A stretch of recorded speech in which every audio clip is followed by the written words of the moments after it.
Welcome back to another episode of Orlando Weekly Recap, where I'm going to be recapping what happened in Orlando over the past week. I seriously need a new intro to these type of videos because I haven't done one in a while, but today we have some really good stories, and so I'm excited to dig into it, and so let's get straight into it. And so we're talking about Brightline, and so if you don't already know, Brightline, a train service, is supposed to be coming all the way from Miami to Orlando with plans to expand all the way out to Tampa, which would connect several Florida counties, and certainly the plans from Orlando to Tampa has been boosted by Universal pledging $125 million not too long ago to be a critical station stop as the Disney Springs location sort of fell through. And so more specifically though, as it relates to the Miami to Orlando route, that is supposed to debut Q2 this year, which is very, very exciting. And so what was really interesting is that the Orlando Business Journal came out with this article basically comparing the different ways you could get there, right? You could drive there, you can fly there, or you can ride there on the Brightline. And so if you're choosing the Brightline, it's going to take you about 2 hours from Orlando to West Palm Beach and an additional hour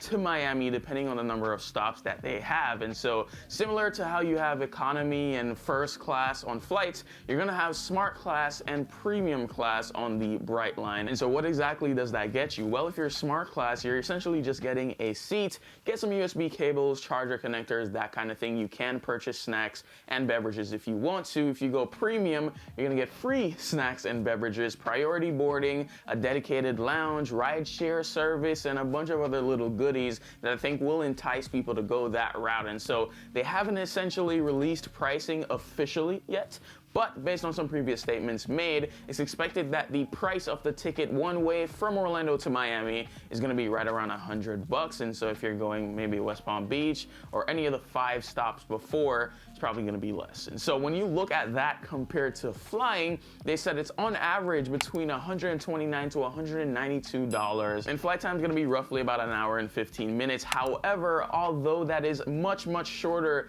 than the ride time on the Brightline, that does not count the 2 hours that people usually show up before you actually get on the flight. And so everything included, it should round out to be about the same time spent on traveling. And so based on that, I posed this question on my Instagram because I made a video about it, and I'd love to hear your thoughts as well, which some people say it's going to be a lot more efficient to ride on the Brightline, get some work done on your laptop versus driving yourself all the way down there. Some people found it cheaper to drive. To be honest, I think it's great. I don't go to Miami often, but I will for a video. So hopefully they let me document that. And if you want to see something like that on the channel, let me know as well. But I'd love to pose a question to you. Would you use the Brightline? Do you see this as a viable option as opposed to driving yourself or flying down? And so the second story I want to talk about is regarding Olympus. I smile every time I talk about this place because it's so darn cool, and they've got a new partnership with a company based out of Daytona, so not too far away, Clash Endurance, which essentially what they do is they host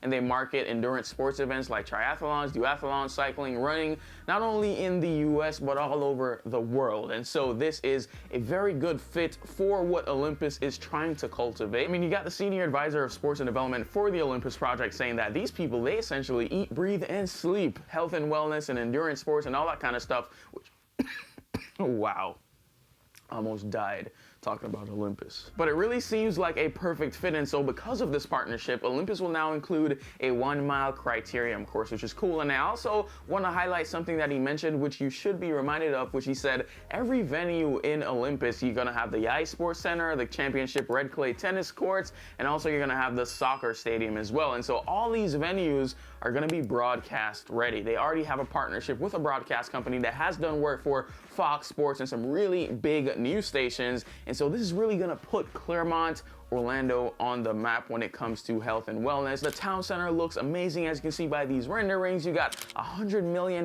medical campus coming, along with plethora of other medical services, a hotel, homes to sell, so I can sell you and you can live in the master planned community, and apartments and all that kind of stuff, all that jazz to really make a community a community. And so I think Olympus, Clermont, this whole Lake County area is really going to do well. And so our third story for today is revolving around an area that's really been under the radar for quite some time, and it is Apopka. They are doing some really big things, starting with Wild Oaks, with a Y, not an I. And what exactly is that? That is a 230-acre mixed-use community planned for the area listen to this, they're toting that this will be not only Central Florida's #1 community, but Florida's #1 mixed-use community. And so at completion, it's gonna have about 5,000 people living there. About 3,000 of that will be multifamily units, so apartments, and the rest will be single-family homes. You're gonna have 1.8 million square feet of industrial space, about 1.1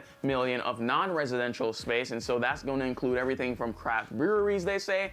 I cannot say that word for the life of me. Performance stage, hotels, grocery stores, multiple restaurants, coffee houses, gym, you name it, they have it. Also, several public parks and trail systems for running, walking, biking, and even you can ride on your scooter, for God's sakes. And this is also coming as well, separate and apart from the Wild Oaks project, but we're gonna have Florida's largest rock climbing gym in Apopka. So I think they're certainly bringing some really cool, unique, and nice things to this area, which I think is certainly gonna bolster all the people that are moving there. I know for a fact Orlando is growing. I wouldn't even be able to do this segment if that wasn't the case, but I'm also aware of people who aren't so appreciative or welcoming to that growth. And so I'd love to hear your thoughts down below. And if you're looking to buy or sell a home here in Orlando, I'd love to partner with you as your real estate agent. So you can reach out to me by email, info@orlandowithmario.com. Thanks for watching. See you later. And comment alligator because it rhymes. Take care, guys.